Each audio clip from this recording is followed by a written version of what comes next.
The author of the Kingkiller Chronicles hates The Witcher. You've gone too far, Patrick. Too far.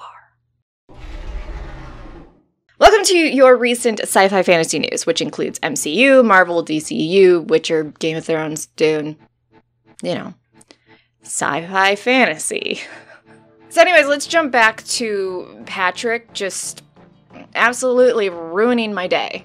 So here's what he said on The Witcher. Who saw The Witcher, right? You saw The Witcher, and it's like, and here's these two characters, here's the sexy guy and the sexy girl, they meet for the first time, what a cool meeting.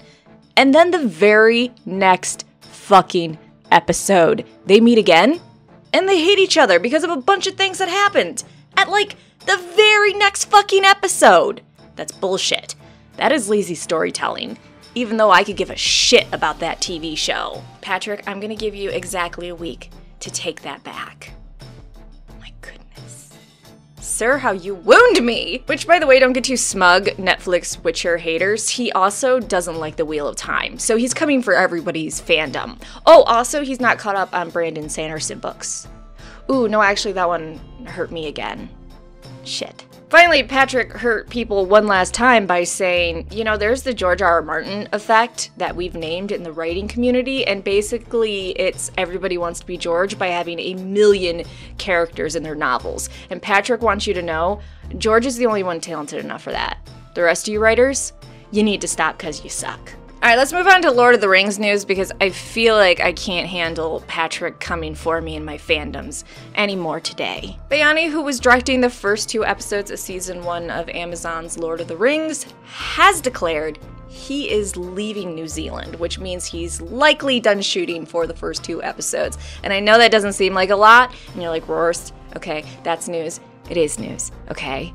Do you know how very little we've gotten on the Lord of the Rings live action series on Amazon? The fact that we have anything to do any milestones by is pretty amazing. So we either have 2 episodes down for the Lord of the Rings show, or very close to having 2 episodes down. Let's go to DCEU news, where the fandom once more is on fire. It's rough being a DC fan sometimes. Supposedly, Cyborg is being recast, so Ray Fisher will no longer be Cyborg. There are some debates whether that is actually true, but we do know Ray's not coming back, so either they're going to recast him or they're just gonna leave that alone. Kevin Smith knows the ending of Zack Snyder's Justice League cuts, and it gets weird. Apparently how Zack Snyder set up the ending of his cuts, they end up in a really weird place, and they could continue on with the story if they wanted to. And if you're following Zack Snyder and his Justice League cut, he's basically saying that his cut is an Elseworld and it's not connected to the main DCEU, but do we really know what movies are part of the main anymore? Or if they even give a shit at this point? Because it's all very muddy. James Gunn gave us a very early 2021 gift by saying, yes, the Suicide Squad will be rated R, which James Gunn is a pretty demented fucker, and I love that he is in control of a rated R movie for a comic book movie where anyone besides Harley can just fucking die. Jared Leto has been talking quite a bit about the Joker, and he's making it sound like he's pushing for a Joker-verse, where the actors that have played live-action versions of the Joker come together for one movie for, I guess, maximum insanity. He really doesn't want to let go playing the Joker. Jared is also very pro-director cut of Suicide Squad, and I'm for it too, so let's push that shit through. Lastly, Patty Jenkins, who was the director of Wonder Woman and Wonder Woman 1984, talked about how she doesn't think Diana's a rapist.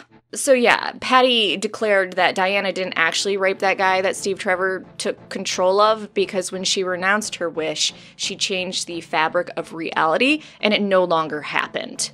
So it's okay. Diana still remembers doing it, though.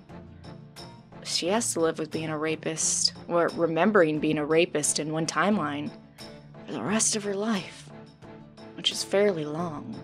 Anywho, let's move on to Marvel news, shall we? In super sad news, just to start off the Marvel fans in the right mood, Doctor Strange in the Multiverse of Madness has stopped filming just because of the increase in COVID. However, other productions that are filming in the UK, like The Witcher, are still going forward. I would be interested to see them shut down again. I mean, it's already been twice. I'm sure The Witcher will shut down a third time. Maybe a fourth, sixth.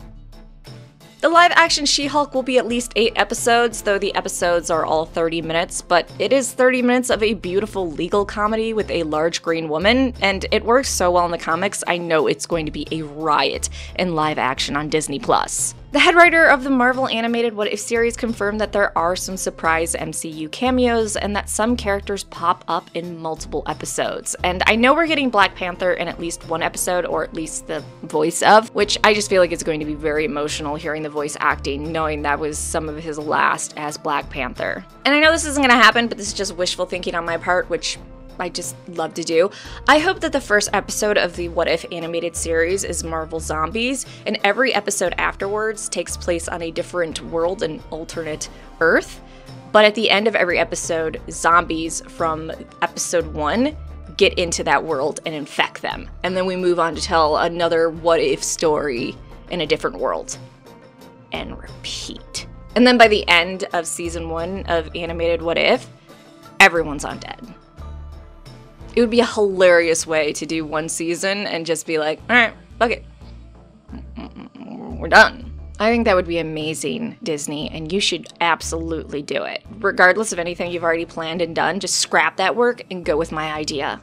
Matt Shakman, director of WandaVision, who is super nervous about his being the first MCU product to come out post-Endgame, also shared that actually filming and putting together season 1 of WandaVision was pretty fucking chaotic during a pandemic, and they were in all areas of production at once, all the time, to get it done.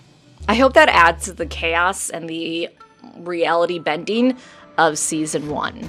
Like, the show is already weird because of its, basis and its plot, but also it would be extra weird because the pandemic just made production a living nightmare. I'm sure WandaVision season 1 is going to be amazing. I'm not fear-mongering here. It looks so good, and supposedly Wanda is going to use a lot more of her powers in the show and some comic book only powers. So, well, they won't be comic book only after she uses them live action. Scarlet Witch is super powerful, so seeing her super powerful in the show, I feel like no one should complain about that. I mean, I guess you can, but I don't know, just seems a little stupid.